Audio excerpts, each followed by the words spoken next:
মহাপুৰুষ শ্ৰীমন্ত শংকৰদেৱ গুৰুজনাৰ দ্বাৰা ৰচিত কৰতল কমল কবিতাফাঁকিৰ অসমীয়া ভাঙনি। কৰতল কমল হাতৰ তলুৱা পদুমৰ দৰে, কমল দল নয়ন চকু পদুমৰ পাহিৰ দৰে। ভৱ ৰৱ দহন সংসাৰৰ দোষ নাশ কৰোতা, গহন বন শয়ন গভীৰ বনত শয়ন কৰা।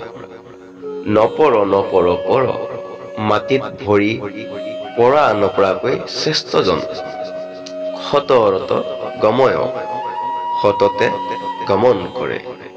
সভয় মভয় ভয় ভয়ৰ পৰা অভয় দান কৰোতা, মম হৰ সততয় হৰাই অহংকাৰ হৰণ কৰা। শৰতৰ বৰশৰ ক্ষিপ্ৰভাৱে শৰ প্ৰদৰ্শন কৰি, হতদশ বদন ৰাৱণ বধ কৰোতা।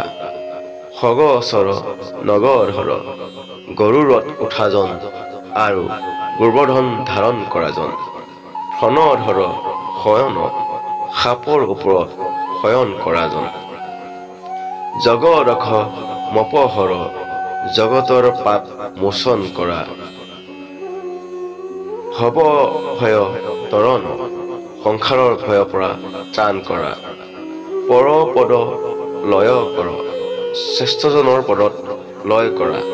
কমলজ নয়ন পদুমৰ দৰে চকু।